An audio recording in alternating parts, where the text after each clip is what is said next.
Her lips trembled when she whispered it, "Don't eat that." But it was already too late. When Emily and I signed the papers for our first real house, it felt like we were finally stepping into the life we'd been working toward for years. 2 stories, a neat little yard, quiet street. It was the kind of neighborhood where people waved when you pulled into the driveway. It was supposed to be perfect.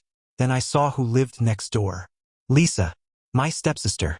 I hadn't spoken to her in a decade. Not since the night my dad and her mom split up in a storm of screaming matches, slammed doors, and accusations that never healed.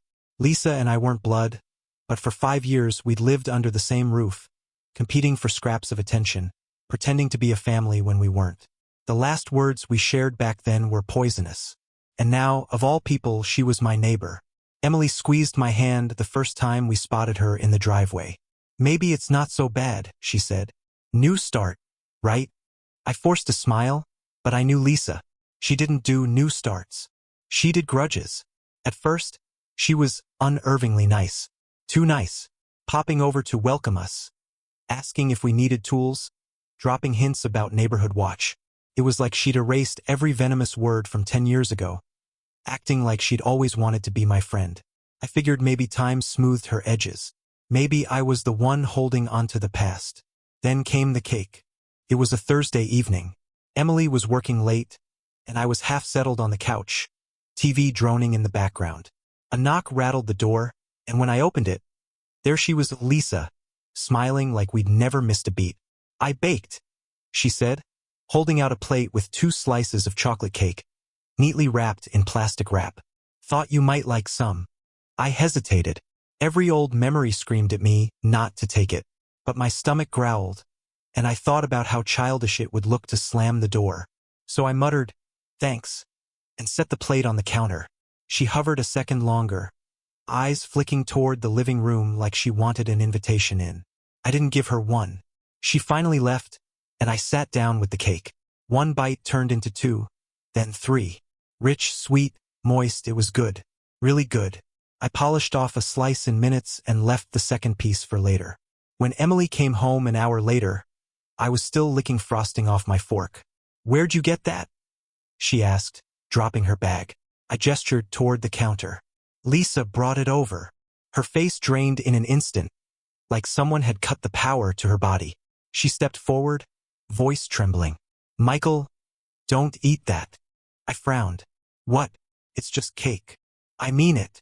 Her hands shook as she reached for the plate. "Don't eat the other one." But the fork was already halfway to my mouth. I laughed nervously, swallowed the last bite, and said, "You're overreacting." She stared at me, pale as a ghost. By midnight, I knew she wasn't overreacting. It started with a twisting pain in my gut, like someone had grabbed my insides and wrung them out like a towel. I doubled over in the bathroom, sweating, shaking, trying to convince myself it was just food poisoning. Emily hovered outside the door, her voice rising higher with every minute. By the time I staggered out, clutching my stomach, my legs gave out under me. The world tilted sideways.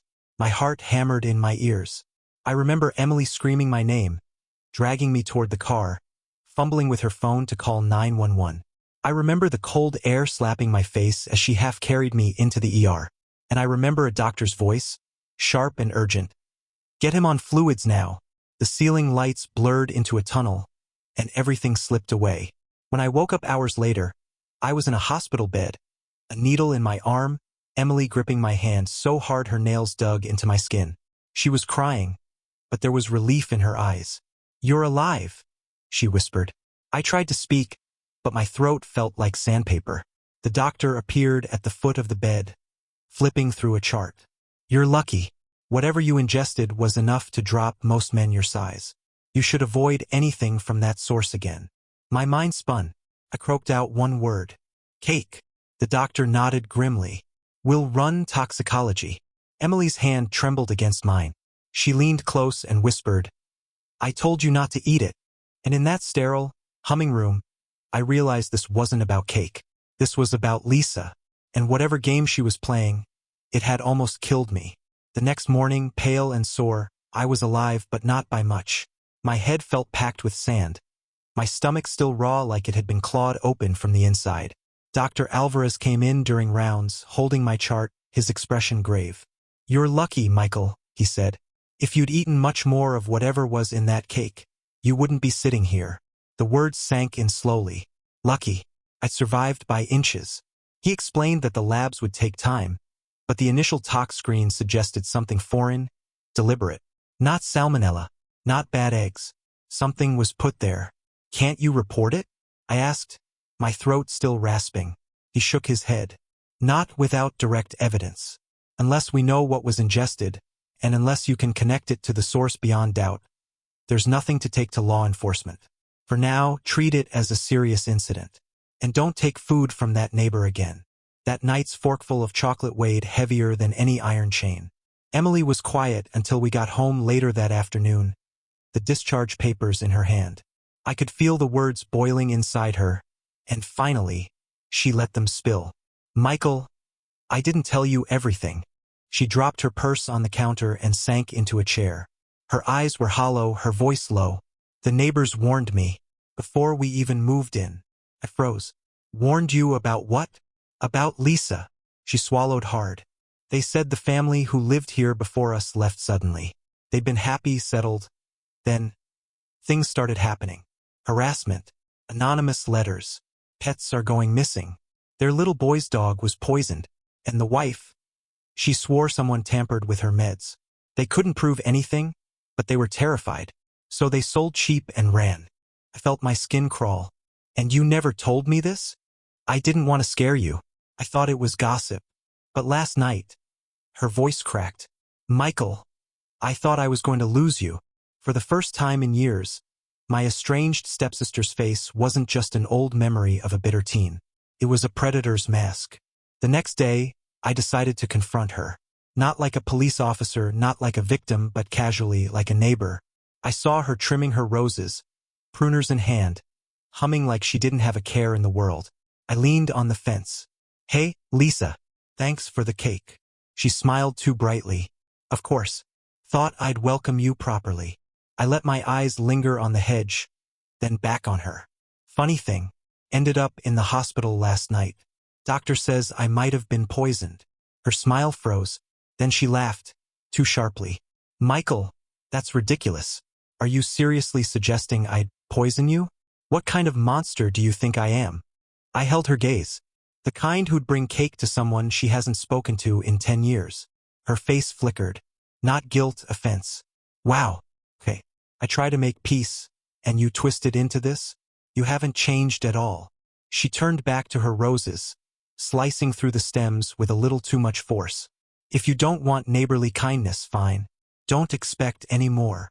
I walked away, heart pounding, her words ringing false in my ears. If she were innocent, she wouldn't have been so quick to turn defensive. That evening, as I was hauling trash to the curb, a voice called out from across the street. "Michael." It was Mr. Harlan, the elderly widower 2 doors down. He stood with his cane, eyes darting toward Lisa's house, then back at me. "Careful with that one," he said in a hushed tone. "She always gets what she wants." I frowned. "What do you mean?" He shuffled closer.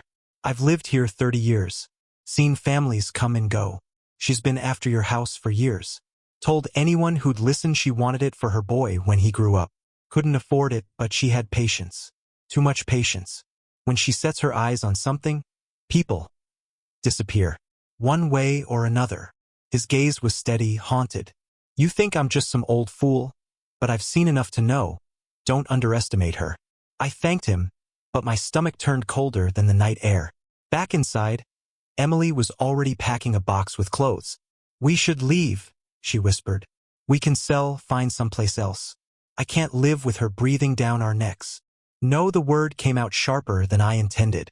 "That's what she wants. That's what she's done before. We run. She wins." Emily's eyes filled with tears. "But she nearly killed you."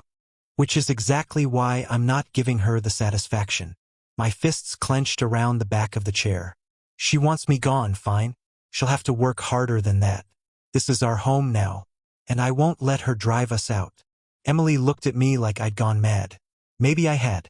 But in that moment, pride and betrayal fused into something unshakable.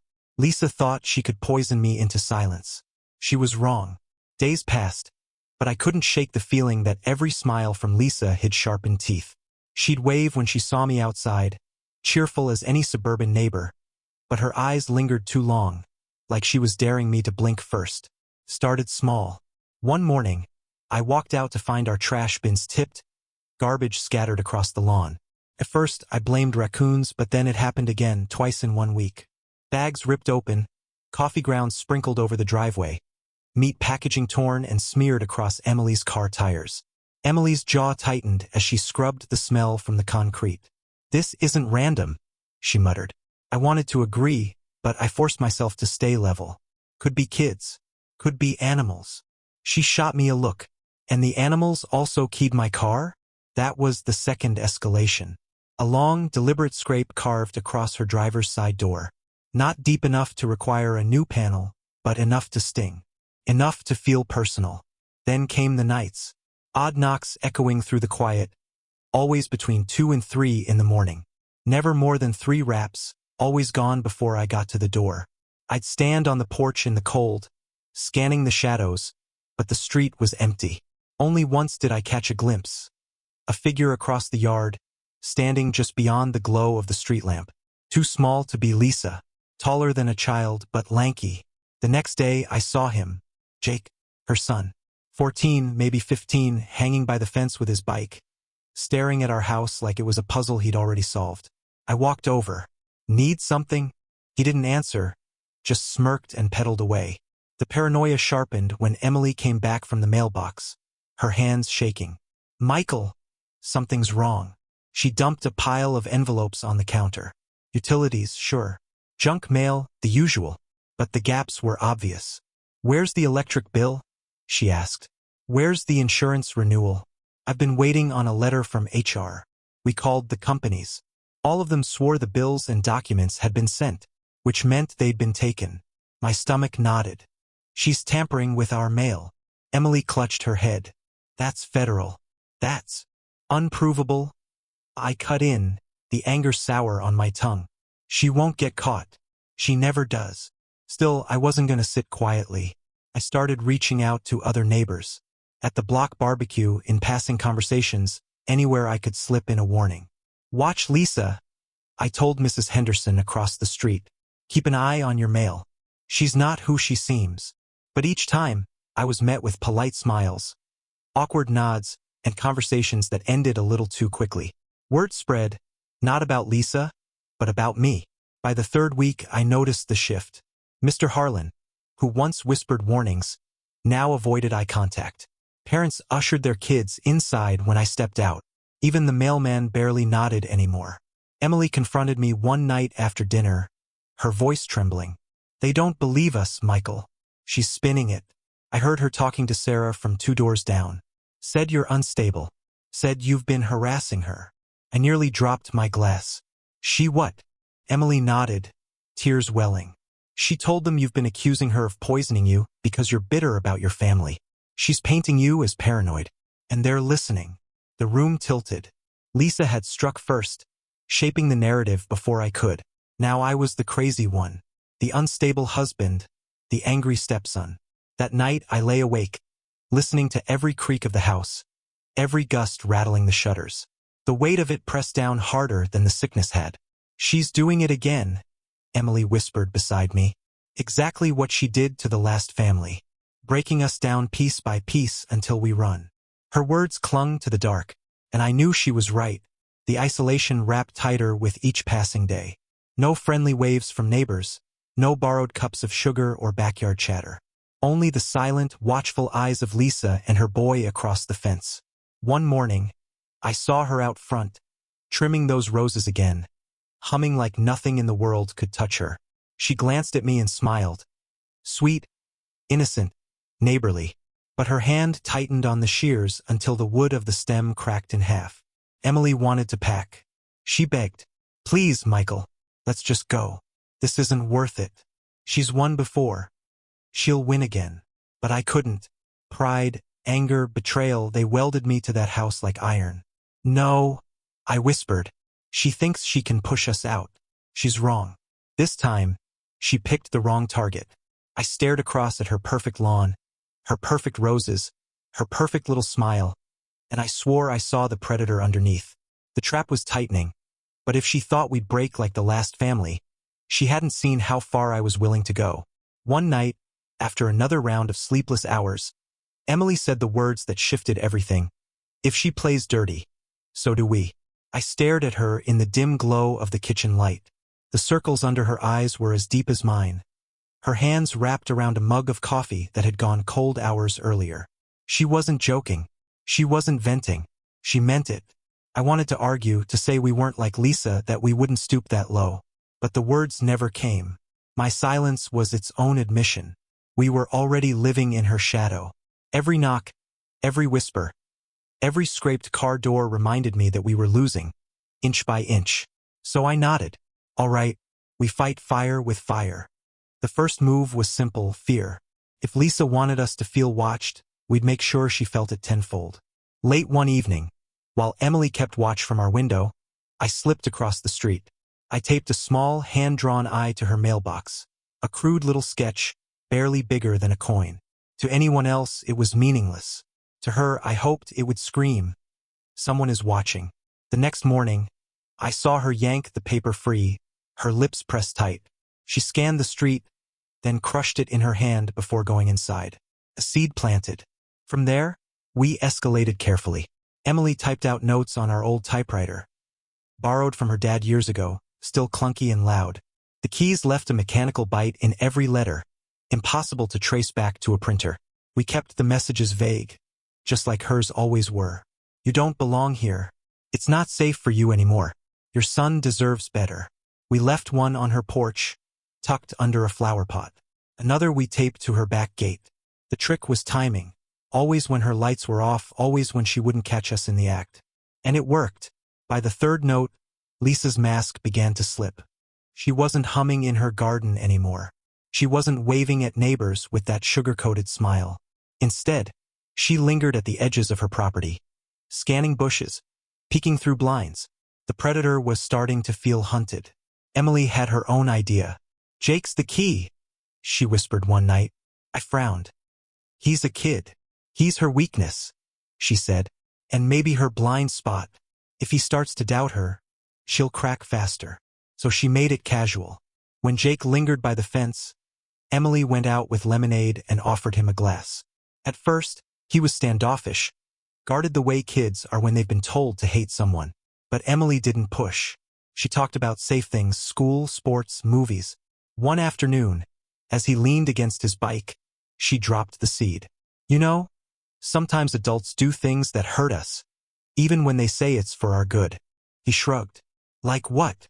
Emily hesitated, then said gently, "Like scaring people to get what they want. Sometimes it backfires.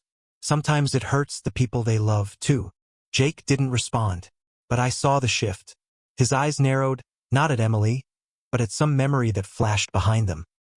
He pedaled off quickly, but not before glancing back at his mother's house like it was something to be wary of. Lisa felt the pressure. You could see it in the way she snapped at people. At the mailbox, she barked at Mrs. Henderson for snooping. At the grocery store, she accused a cashier of shortchanging her, shouting loud enough for 2 aisles to hear. Even the perfect roses in her yard started to wilt, the beds unkempt, weeds poking through, something she never would have tolerated before. One night, just after midnight, Emily and I stood by our upstairs window and watched her pacing in her driveway, phone pressed to her ear. Even from across the yard, I could hear the strain in her voice. "She's calling someone," Emily whispered. "Listen." I cracked the window. "No, I don't care if it sounds crazy. I know someone's doing this to me. Yes, I've called before, but they're in my yard. They're watching me." Her voice pitched high, desperate. And for the first time, I felt it, control tilting in our direction. We pushed further. I printed old property listings of her house, fake ones, doctored to look like real online ads. I slipped them into her mailbox. "House for sale. Motivated seller." Emily nearly laughed when she saw Lisa storm outside the next day, ripping the flyer to pieces before anyone else could see it. But beneath the humor was something darker. Watching her unravel wasn't satisfying in the way I expected. It wasn't revenge. It was survival. Every note, every trick was payback for the trash. The scratches. The poison that almost killed me. This wasn't a game. It was war. Then came the breaking point. Jake showed up at our porch one evening, unannounced, his bike tossed on our lawn. He looked pale, shaken. Emily rushed to the door. "Jake, what's wrong?" He shuffled, eyes darting toward his house. She's freaking out. She thinks everyone's against her. She yelled at me for talking to you. Said you're trying to steal me from her. She locked me out. My stomach turned. Lisa's paranoia wasn't just aimed at us anymore. It was consuming her own son. Emily crouched to his level. "You're safe here, okay? You don't have to be afraid." He nodded but didn't speak, tears burning at the corners of his eyes. That night, as we watched him pedal home after we insisted he shouldn't stay, I knew Lisa's world was fracturing from the inside. She was paranoid, isolated, lashing out, and now even her own blood was slipping away. Emily leaned against me, her voice firm. "She's losing, Michael." Finally. I nodded, but my chest was heavy, because as much as we were winning, I couldn't shake the thought that wars like this don't end cleanly. Not with apologies, not with truce. They end when one side leaves scorched earth behind. And Lisa, she wasn't done fighting yet. The stronger Lisa fought to keep control, the more the mask slipped, and everyone finally started to see it. The HOA announced a block meeting for Saturday morning in the clubhouse at the end of our street. Budget, landscaping, and community concerns. We both knew what that last item meant. I felt it in my ribs like storm pressure. Emily pressed a hand to my shoulder before we left. "Stay calm," she said. "Let her talk." Inside, folding chairs formed a half moon around a plastic table.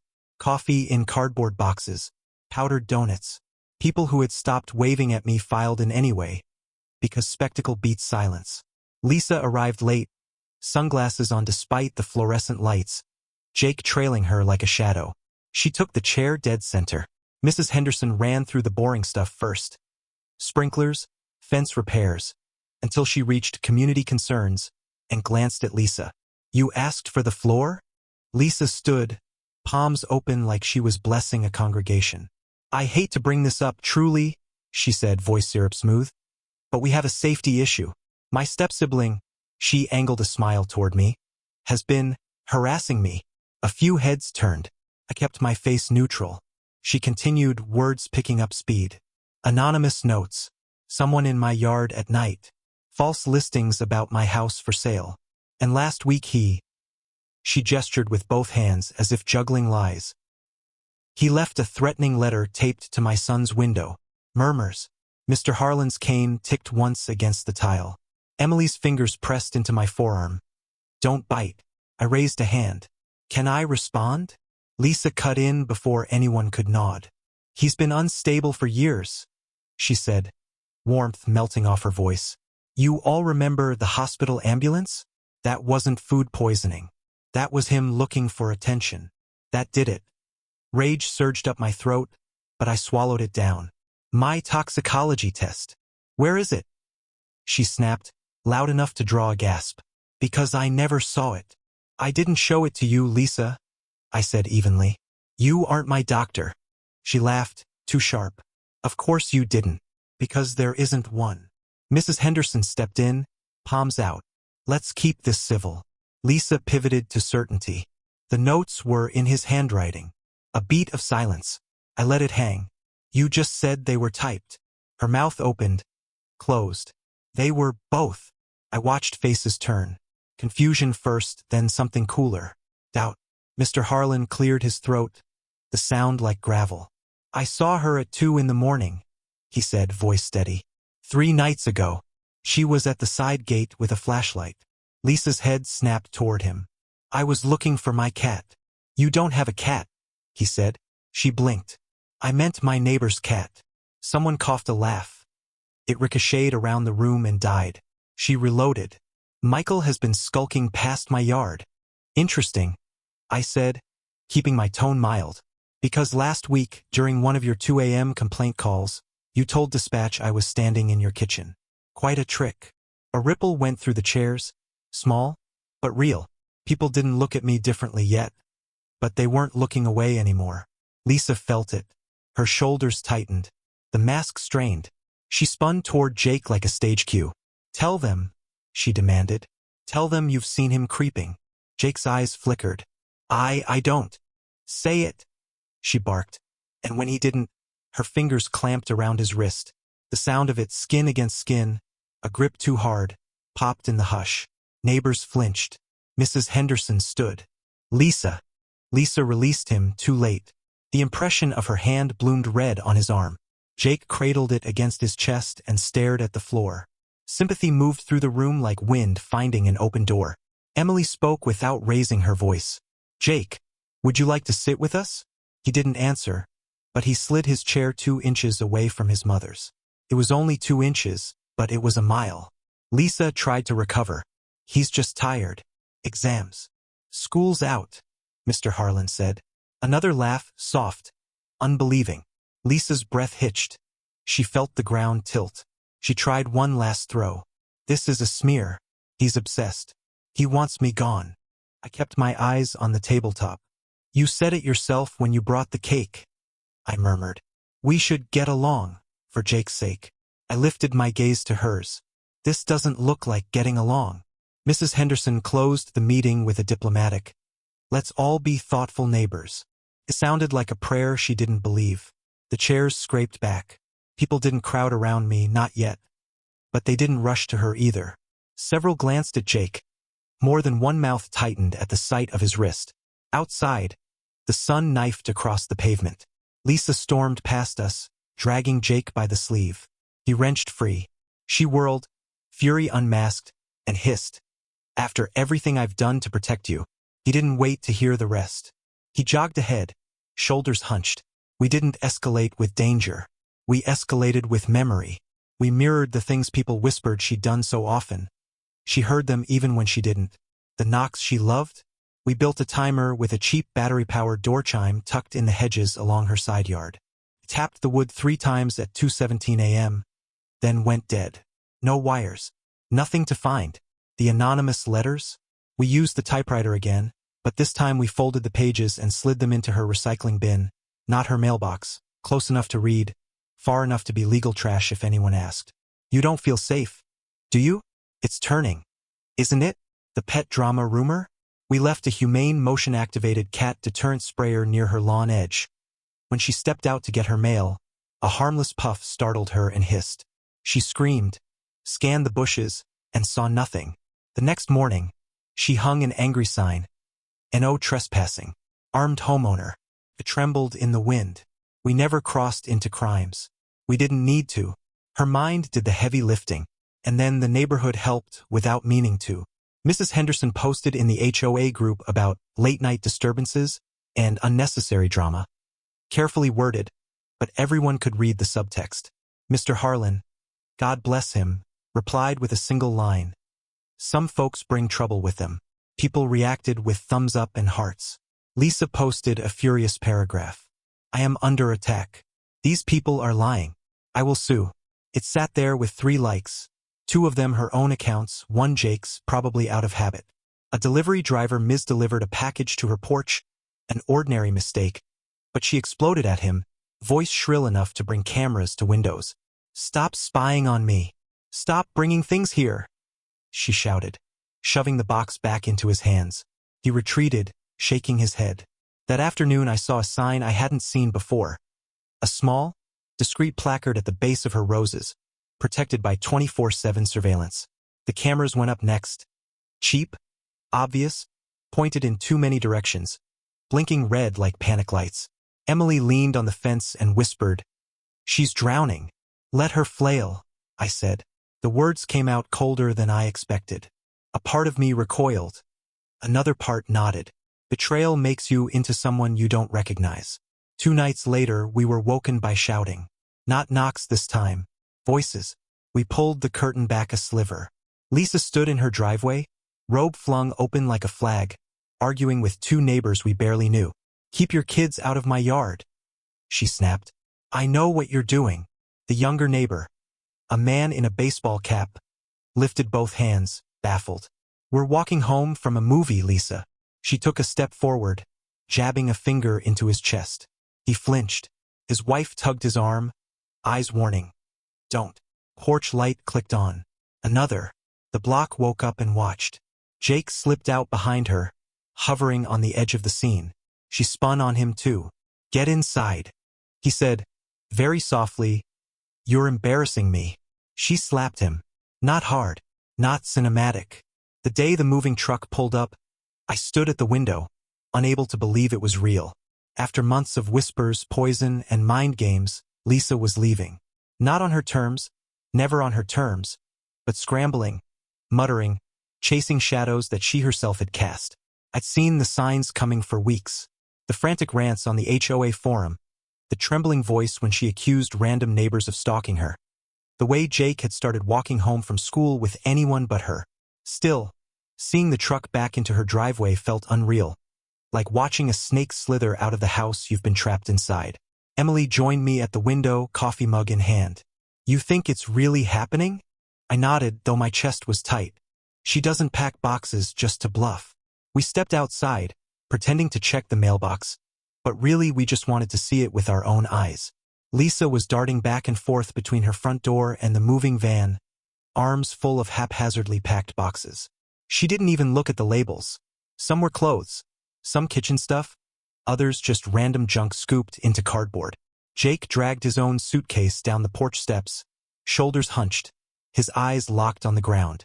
Neighbors had come out too, most of them pretending to water plants or sweep driveways. No one stopped to help her. No one even spoke to her. The same community that once gave her the benefit of the doubt now stood silently, watching her unravel. She spotted me across the street and froze. For 1 second, I saw the mask flicker. The practice smile she always wore, but it broke. She pointed a trembling finger at me. You think you won, she said, voice shrill enough for the whole block to hear. But you don't understand. They're everywhere. They're watching all of us. I didn't answer. Emily squeezed my hand, warning me not to take the bait. Lisa's voice cracked into a near scream. This neighborhood's poisoned. Betrayal in every house. I won't let Jake grow up here. Jake looked at her then, his face pale but strangely calm. You're the one who poisoned it, he muttered, just loud enough that even the neighbors nearest to him caught it. Lisa snapped her head toward him, but he didn't back down. He just climbed into the passenger seat of the moving truck and shut the door. Her rant collapsed into muttering. Ungrateful, all of them.